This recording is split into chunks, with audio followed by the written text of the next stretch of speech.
राज्यातील व आपल्या भागातील नवनवीन बातम्या पाहण्यासाठी SM9 न्यूज मराठी या चॅनलला लाईक करा, सबस्क्राईब करा आणि शेअर करायला विसरू नका। पत्रकार परिषद घेण्यापाठीमागचा उद्देश हाच की हा मे महिना चालू झालेला आहे आणि मे महिन्यामध्ये कडक उन्हाळा एवढा भासू लागलेला आहे की आता टँकरची सुविधा आता या तालुक्यामध्ये करावी लागणार आहे। या तालुक्यामध्ये गुरा असतील, ढोरा असतील, शेरडा असतील, मेंढरा असतील, ह्याला पाण्यासाठी अतिशय भटकावं लागत आहे। लोकांना पाण्याच्या सुविधा नाहीत। आमच्या गिरडी गावामध्ये सुद्धा पाण्याच्या सुविधा नाही, पिकाला पाणी नाही आणि लोकांना पिण्याच्या पाण्यासाठी सुद्धा वणवण करावी लागत आहे। अशी परिस्थिती सुद्धा सांगोला व आमच्या गिरडी या गावामध्ये सुद्धा आहे। याच्यासाठी आम्ही पत्रकार परिषद घेतलेली आहे। आता दुष्काळ परिस्थिती असताना गिरडी गावात काय नियोजन केलेलं पाण्याचं काय? आमच्या गिरडी गावामध्ये एक रस्सीखेच लागलेली आहे, पैसे घाला आणि पैसे मिळवा। त्यामुळं लोकांचा विकास बाजूला, त्या अधिकाऱ्यांचा विकास चालू आहे, त्या नेत्याचा विकास चालू आहे। विकास नावाचा पोरग जन्माला येतं पण विकास कधी झालेला नाही। आज तेच विषय मांडायचा विषय होता की मौजे गिरडी या गावामध्ये अनेक कामं रखडलेली आहेत आणि त्याची बिलं निघालेली नाहीत। म्हणजे लोकांना पाणी देण्यासाठी जी पाईपलाईन आलेली आहे, जी पाईपलाईन शासनानं मंजूर केलेली आहे, जे पैसे निधी काढलेला आहे, पण तिथं पाईपलाईन नाही। ह्या पुढाऱ्यांना, ह्या ग्रामसेवकाला, ह्या सरपंचाला, ह्या BDOला आणि या कलेक्टरला माझा सवाल आहे की तुम्ही न देता त्या ठिकाणी निधी तुम्ही त्या ठिकाणी दिला, निधी तुम्ही वर्क ऑर्डर डन केली, ते कामाची चौकशी न करता काम झालंय का नाही ते बघता तुम्ही बिल काढताच कशी? तुम्हाला सांगतो, माझ्याकडे अजून भरपूर गिरडी गावांमधील विषय आहेत की जिथं भ्रष्टाचाराचा बकासूर महापूर आलेला आहे। लोकांच्या समस्या कोण सांगायला तयार नाही। तिथं एक प्रकारे दुष्काळ, लोकांच्या तोंडाला पाणी नाहीये, पण दुष्काळाचा महापूर आलेला असताना हा भ्रष्टाचाराचा बकासूर या गिरडी या गावामध्ये पोकरलेला आहे। मित्रांनो, मी तुम्हाला सांगतो बघा, समोरच ज्योतिराम बुरुंगले ते पांडा गेजगे पाईपलाईन, ही पाईपलाईन मंजूर झाली, ह्याचा निधी आला आणि वर्क ऑर्डर डन होऊन ह्याला काय झालं, काम ओके म्हणून सुद्धा दिलेला आहे। म्हणजे निधी येऊन सुद्धा तिथं पाणी नाही। दुसरा विषय, तुकाराम माने शिवाजी मेटकरी गटार। मला सांगा, तुकाराम मानेंचं घर ते शिवाजी मेटकर यांच्यापर्यंत जे गटार आहे, ह्या गटारीला सुद्धा पैसे आले पण तिथं अद्याप गटार नाही। अशी अवस्था या गिरडी या गावामध्ये झालेली आहे। आणि मला हे जे भ्रष्टाचाराच्या विरुद्ध काम करणारे आम्ही माणसं आहे, पत्रकार पण तुम्हाला माहित आहे, जिथं भ्रष्टाचार असेल तिथं आम्हाला सहन होत नाही। त्यामुळं आम्ही कोणाला काय घाबरणारी, गबसणारी असली आम्ही काय चळवळीतनं आम्ही पुढे आलेली माणसं आहे। बाबुराव पुकळे ते नामदेव कांबळे पाईपलाईनीला सुद्धा भरगच्च पैसा आलेला आहे, वर शासनाने निधी दिलेला आहे, तरी सुद्धा ती पाईपलाईन झालेली नाहीये। दत्त मंदिर ते गावरान पाणी पुरवठा विहीर पाईपलाईन, या पाईपलाईनीला सुद्धा म्हणजे गावामध्ये जे पाणी लोकांना लागतं, लोक जे भरतात त्याच्यासाठी सुद्धा पाण्यासाठी पैसा आलेला आहे पाईपलाईनसाठी, ती सुद्धा पाईपलाईन पूर्ण नाहीये। त्याचबरोबर शेख वस्ती ते धारवाड वस्ती पाईपलाईन करणे, म्हणजे शेख वस्ती ते धारवाड वस्ती ते पाईपलाईन करण्यासाठी सुद्धा निधी आलेला आहे। तो निधी काढलेला आहे पण तिथं अद्याप पाईपलाईन नाही। लक्ष्मण गेजगे ते बुजले वस्ती, तिथं सुद्धा पाईपलाईनीसाठी पैसा आला, तिथं सुद्धा पाईपलाईन पण नाही, पाणी पण नाही।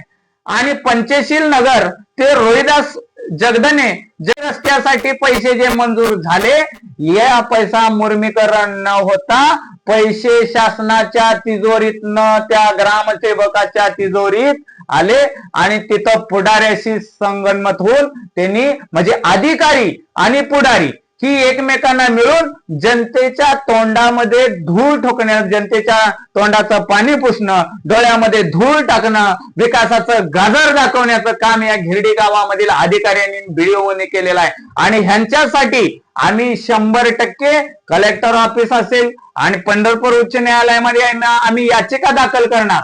तिथं याचिका दाखल केल्यानंतर ज्या वेळेला बाबांनो हे जे पैसे मंजूर झालेले आहेत, हे पैसे व्याजासहित परत झाले पाहिजेत. हे शेतकऱ्यांचे पैसे, कष्टकऱ्यांचे पैसे, मजुरांचे पैसे, हे कोणत्या आयऱ्यागिऱ्यातल्या माझ्या किंवा पुढाऱ्याच्या घरात आणलेले नाहीत, त्या अधिकाऱ्यांच्या घरात आणलेले नाहीत. हे तुमच्या आमच्या या टॅक्स मधून आलेले पैसे. त्यामुळं हा जो पैशाचा गैरवापर आहे अजून सुद्धा भरपूर आहे. असा करोडोचा भ्रष्टाचार घेरडी या गावामध्ये झालेला आहे. ह्या अधिकाऱ्यांना घेऊन, ह्या ग्रामसेवकाला घेऊन आम्ही स्वतः तिथं आता काम पाहण्यासाठी जाणार आहे. आणि आता कोणीही तिथं JCB चालू करायचं नाही, ट्रॅक्टर चालू करायचं नाही, काय सुद्धा नाही. उद्यापासून आता इथून पुढं अधिकाऱ्यांनी डायरेक्ट त्या कामावर जाणे. वर्क ऑर्डर का दिली, कशासाठी दिली, पैसे कोणाच्या खात्यावरती आले, ते कसा गैरवापर झाला, ह्याचा संपूर्णरित्या ह्याचा अभ्यास केला जाईल. आणि जो व्यक्ती दोषी असेल 100% पैसे तर वसूल होतीलच आणि दोषींना अटक झाली पाहिजे. हे आमचे घुटुगडे बंधू म्हणून, एक जनता म्हणून, सामान्य माणसं म्हणून, शेतकरी म्हणून आमची मागणी असेल. ही नाव मला घ्यायचं नाही. जो तत्कालीन सरपंच होता, तत्कालीन सरपंच त्या काळामध्ये बघा, BDO ऐका, BDO आहे त्या काळामध्ये, बरोबर आहे. किती 4-5 सरपंच असू द्या, किती सालचं काम आहे? 24-25-26 या 3 वर्षामध्ये BDO ह्याला सामील आहे, सरपंच सामील आहे, ग्रामसेवक सामील आहे, उप अभियंता PWD सामील आहे, उप अभियंता ग्रामीण पुरवठा तिथं त्याला सामील आहे, उप अभियंता जिल्हा परिषद सामील आहे. आणि या सगळ्यांना हँडल करणारा बोका एक सामील आहे त्याच्यात. त्या बोक्याला 100% अटक होईल. ही 100% जनतेला न्याय मिळेल. आणि जनतेला पण माझा सवाल आहे, लय कोण आपल्या जवळचा वगैरे ह्याच्यासाठी नाही, पैसे घाला आणि राजकारण करा असे नाही. पैसे तुमच्याच खिशातले, तुम्हालाच दिले जातात, तुमच्याच कामासाठी आलेले पैसे. त्यामुळे कोणालाही पाठबळ न करता तुम्ही सत्याच्या पाठीमागे उभा राहावा आणि न्याय 100% मिळेल. या गुरांना, ढोरांना, मेंढरांना, शेरडांना, शेतकऱ्यांना, मजुरांना आणि ग्रामीण आणि शहरी भागामध्ये राहणाऱ्या सुद्धा लोकांना न्याय भेटेल असं मी आश्वासन देतो. त्यांना काय इशारा? 100% इशारा असेल. लोकांना न्याय मिळाल्याशिवाय घुटुगडे बंधू शांत बसणार नाही, हा माझा इशारा असेल. संबंधित ग्रामपंचायतीच्या ग्रामसेवकाच्या हात सार्वजनिक मांडला जातो, विषय मांडला होता. विषय मांडून, पैसे काढून, खर्च करून सगळे तयारी झालेली आहे. नोंद झाले का तशी ग्रामसेवकाच्या? मग कामाची नोंद झाल्याशिवाय पैसे कसे निघतील? विरोधी पक्षाचे ग्रामपंचायत सदस्य काय याच्यावरती बोलले? विरोधी पक्षाला एकमेकाला मिली बघत आहेत. मी तुझं काढतो, नाहीतर तो माझं काढ. त्यांनी मागल्या वेळेला लुटला असेल, ह्यानी ह्या वेळेला लुटला असेल. एकमेकांचं काढल्यानंतर जनतेला दिसणार, तू खा आधी नंतर मी खातो, असं चालू आहे. त्यांच्यावर कारवाई करण्याची पुढली दिशा काय? ह्यांच्यावर कारवाई करण्यासाठी अधिकारी कार्यालय साहेबांना आम्ही पत्र लिहिलेलं आहे की याची पंचनामा करून त्याची एक समिती गठीत करा. जी समिती तिथनं सोलापूरमधनं येऊन प्रत्यक्षात पाहणी करत, तिथं काम कुठलंही झालेलं नाही तर जे कोण दोषी असतील त्यांना तिथं तात्काळ त्यांच्याकडून पैसे वसूल करावे. ज्यांनी ज्यांनी ह्याच्यात सहभागी आहेत, तिथले अधिकारी असतील किंवा जे पुढारी असतील. आणि दुसरी गोष्ट काय, आम्ही स्वतः तिथं टॅक्स पेअर आहे. आमच्या घराचा आम्ही टॅक्स भरतोय, पाणीपट्टी भरतोय स्वतः आम्ही.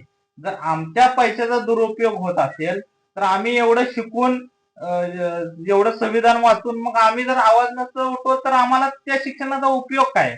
ही आमची एक छोटीशी प्रामाणिक भावना आहे. किती रकमेचा भ्रष्टाचार असावा? जवळजवळ 1.5 कोटीचा भ्रष्टाचार असावा. अजून आम्ही काढलेला नाही. ही जनतेच्या जर सगळं समोर आलं तर डोळं फिरतील. आणि ही नुसत्या घेरडीच पुरता नाही तर संपूर्ण तालुक्यामध्ये आहे. ह्याच्यामध्ये माझं आमदारांना सुद्धा एक आव्हान आहे, तुमच्या लोकांना तुम्ही काय झोपा काढताय का? एवढा तुम्ही 2 वर्ष झाला आमदार होऊन तेवढा निधी येतो, तेवढं तिथं काम होत नाही. हे काम बघण्यासाठी तुम्हाला लोकांनी आमदार केलं आणि तुम्ही आमदारकीचा गैरवापर करून कुठं दिल्ली जावा, लंडन जावा, गोवा जावा ही करण्याचा अर्थ नाही. म्हणजे आपलं घर सांभाळणं गरजेचं आहे.